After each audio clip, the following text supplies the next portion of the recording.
There is a specific kind of helplessness that freezes your blood when you realize the only thing keeping you above a black, racing river in the Carpathians is a few trunks of spruce, bound together not by iron, but by the flexible branches of a birch tree. You are taught your whole life to grip the wheel, to brake, to control.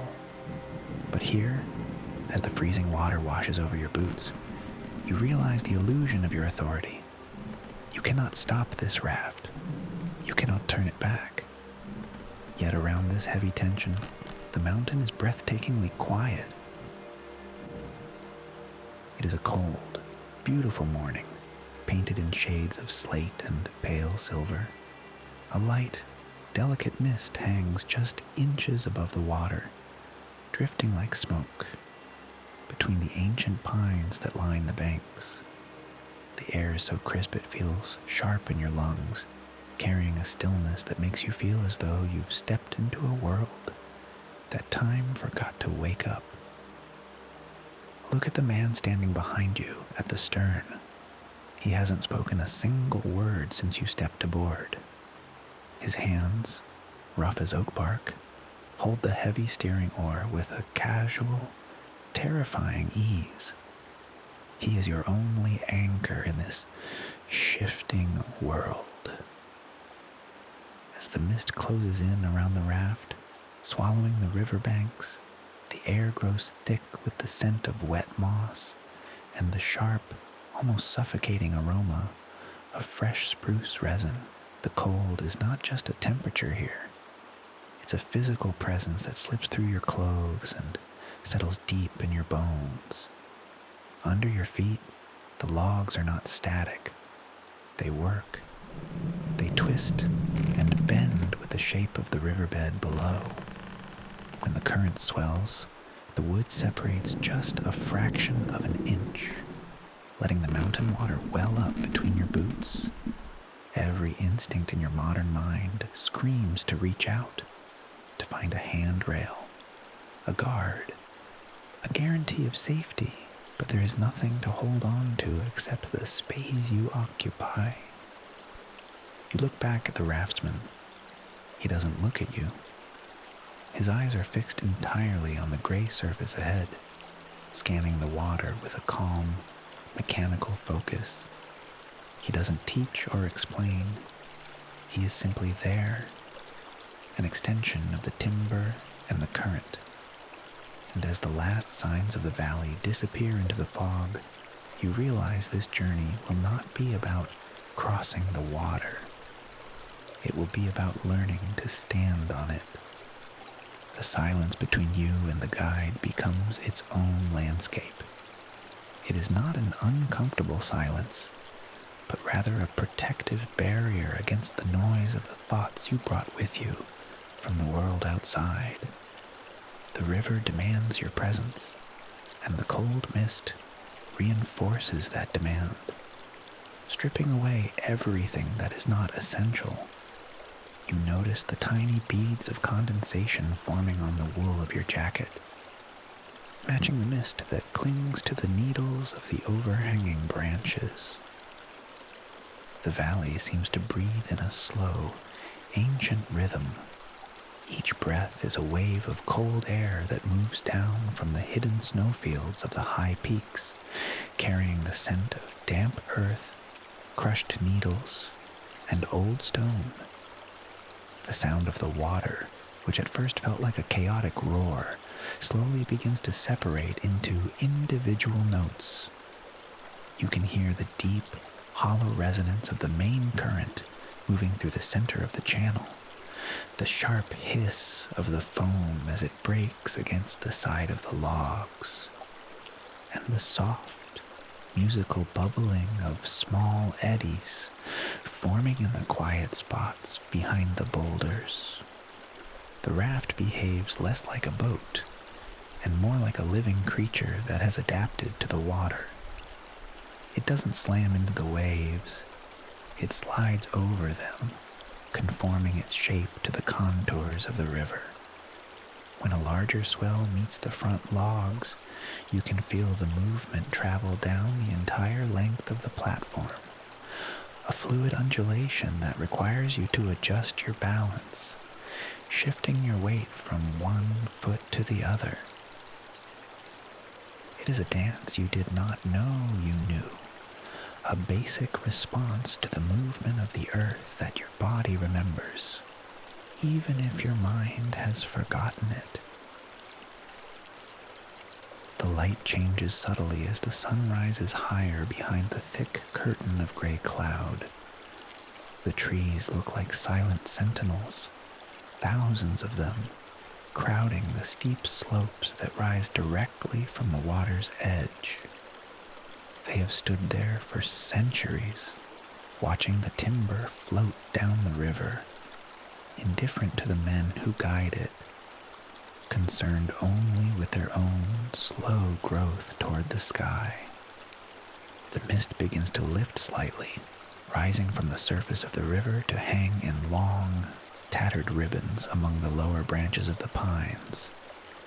This opening of the view reveals the true scale of the valley. It is immense, a deep scar carved into the stone of the earth over millions of years by the very water you are floating upon.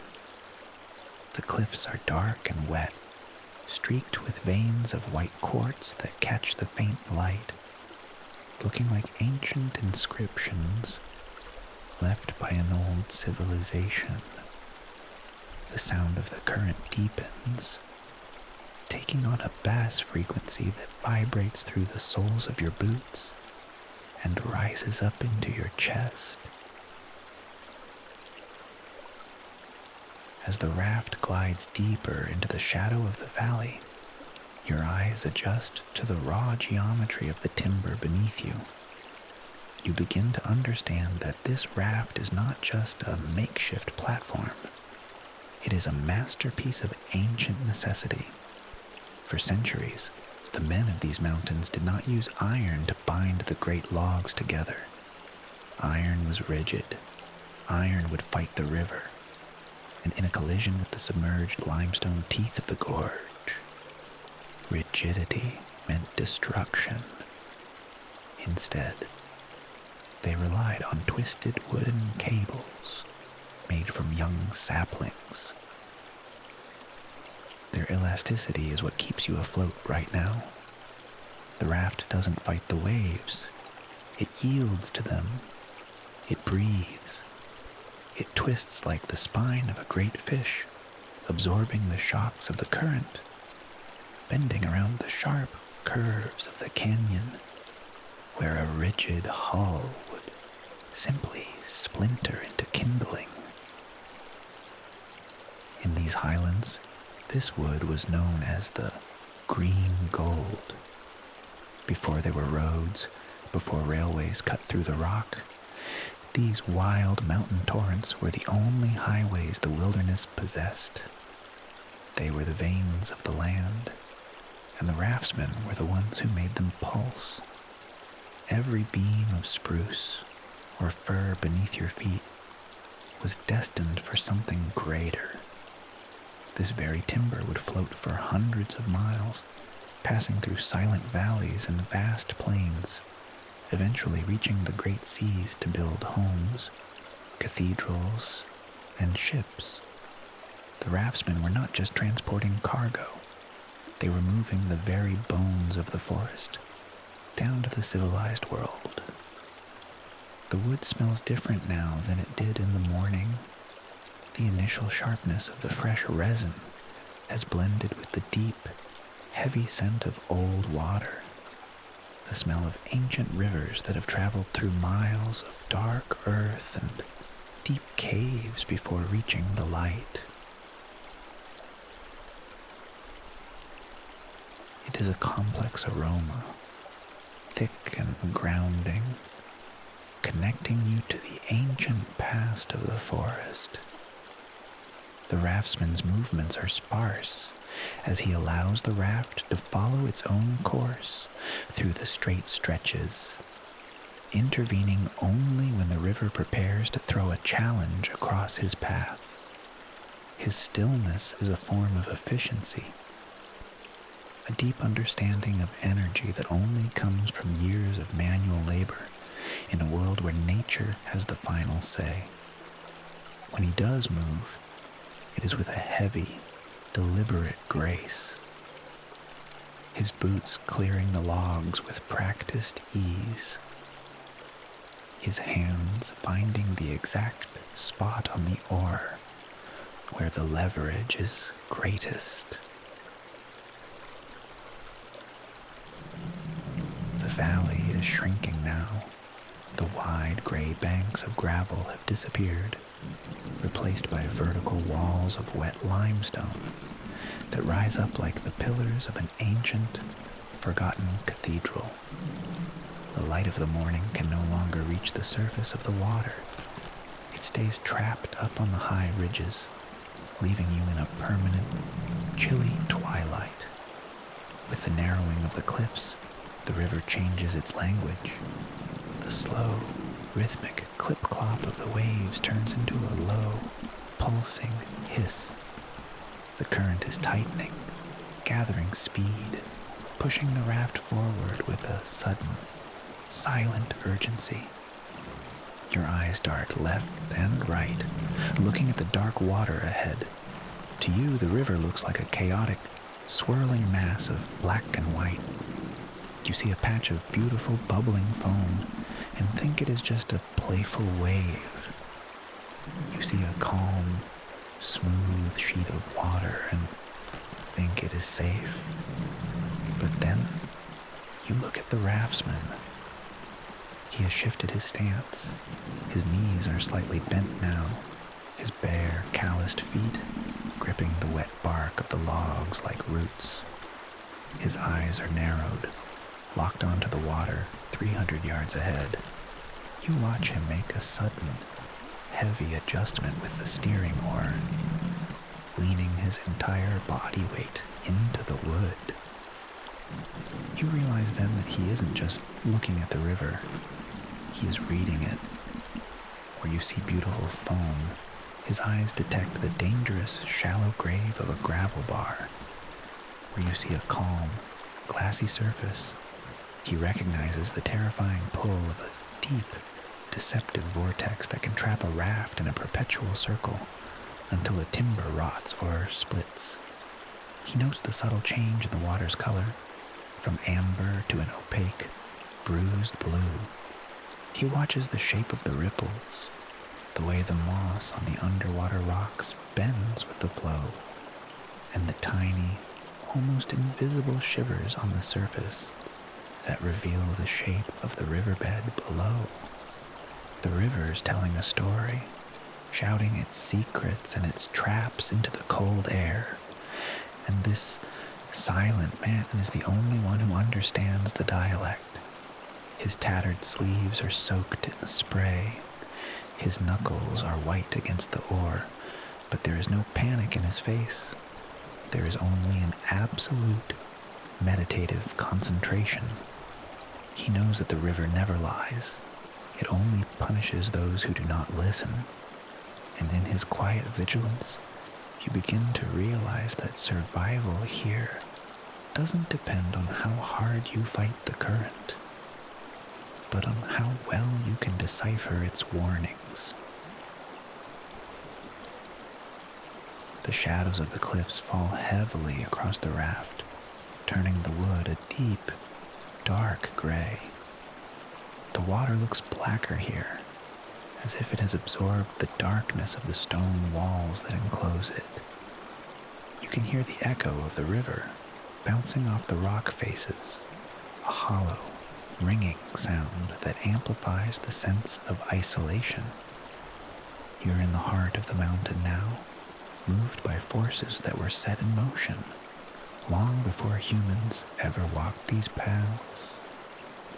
The raftsman makes another adjustment, minor this time, a mere touch of the oar that causes the raft to line up perfectly with the deep center of the channel. His precision is remarkable. He acts before the danger is visible to your eyes, responding to clues that are entirely hidden from you. He is listening to the vibrations through the wood, feeling the way the water pushes against the underside of the logs, translating those subtle movements into a map of the river ahead. Your breathing begins to slow down, matching the focus of the man behind you. The initial nervousness matures into a quiet fascination. You stop looking at the river as an enemy to be feared and begin to see it as a complex, living system that has its own logic, its own balance, its own ancient intelligence. The raftsman is not its master. He's its interpreter, a humble clerk recording and responding to the daily entries in the river's great book. The river does not rush here. It breathes.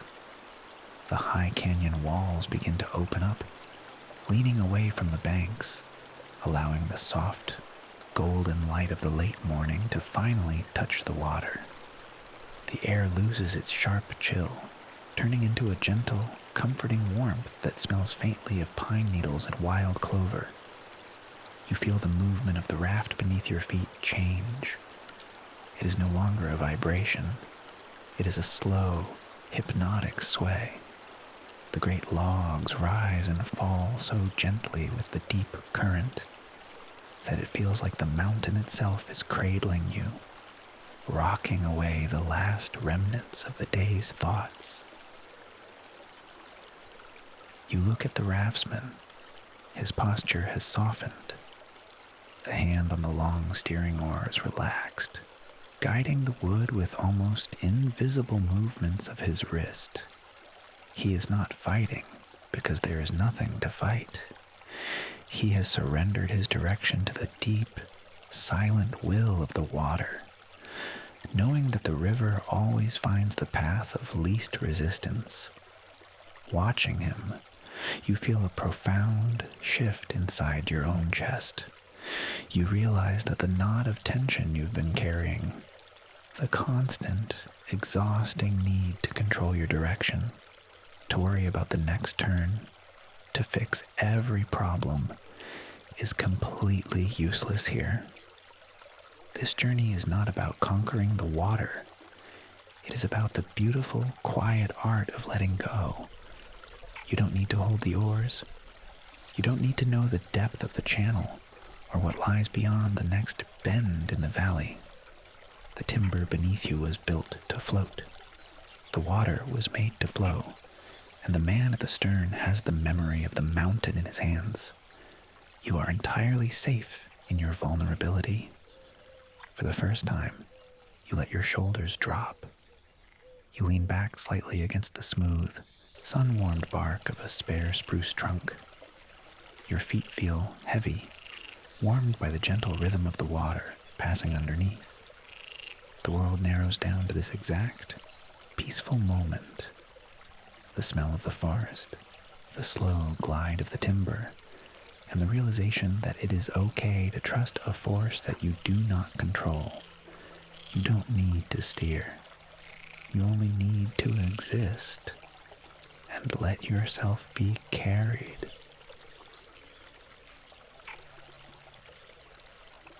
The sun warms the top of your head, a soft, heavy heat that seems to melt the last cold corners of your mind.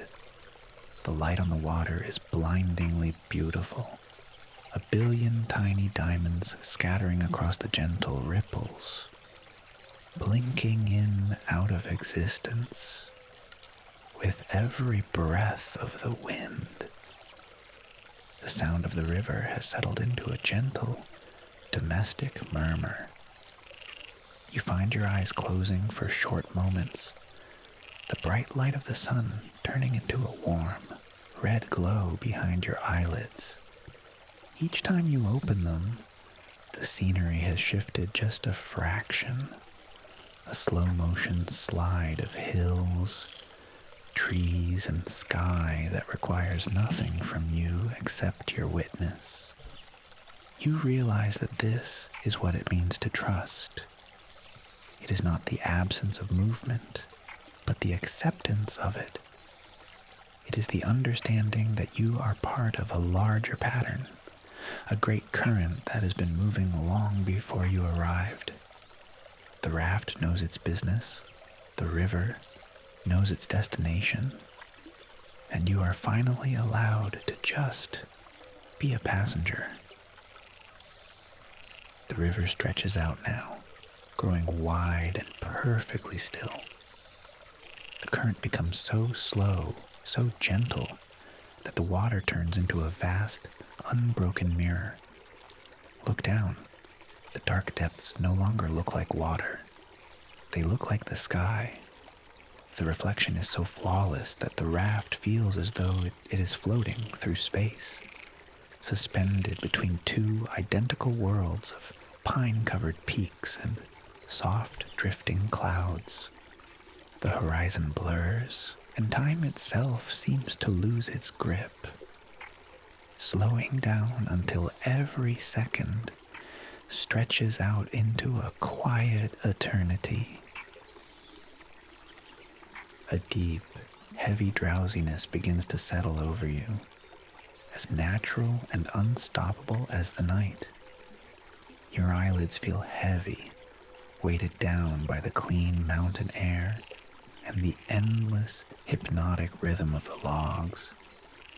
The worries of the world you left behind have been washed away, mile by mile, dropped into the deep channels of the river where they no longer belong to you. You close your eyes. You don't need to look anymore. You can still feel the faint, soothing tilt of the wood beneath you, a gentle reminder that you are being taken care of. You are safe. You are at rest. The river will keep flowing through the dark, carrying the raft, the forest, and your dreams into the quiet night. Let go. The world around you is dissolving into different shades of twilight. The bright gold of sunset has cooled into a deep, meditative violet, and the first stars are beginning to show themselves, small and silver, high above the mountain ridges. They reflect in the still water around the raft, so that you feel you are floating through a galaxy of cold, quiet lights. The movement is almost imperceptible now, a slow, dark drift that has no hurry, no destination, no purpose, other than to continue.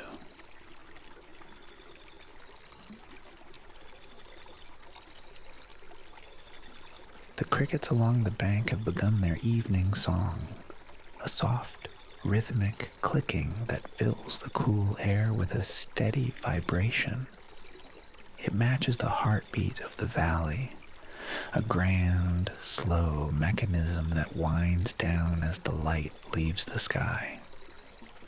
The smell of the forest changes again, turning damp and cold. The scent of evening dew settling on the pine needles and the rich, dark soil of the banks.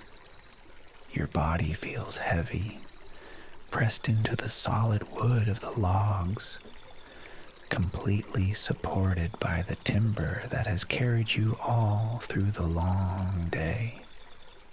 Your thoughts are no longer sentences. They are just images, fading and blurring like the reflections on the water's surface.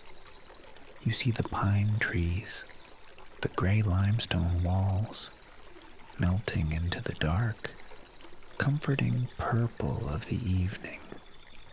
They are no longer separate things, but parts of a single, beautiful story that you have been allowed to read for a few hours.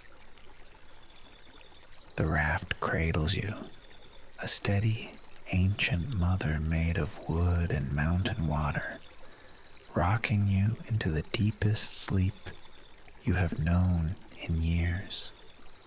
You are not lost. You are exactly where you need to be, carried by a force that is old, steady, and entirely reliable. The darkness is not a wall, but a curtain, closing out the noise, the pressure, the expectations of the life you left behind. Let your breath match the slow, shallow movement of the water, in and out. With every breath, the raft moves a few inches further into the dark, peaceful valley. With every breath, your mind sinks deeper into the quiet country of sleep. There is nothing left to watch, nothing left to listen to, nothing left to fix. The journey is complete, and the river will take you the rest of the way. Sleep, just sleep.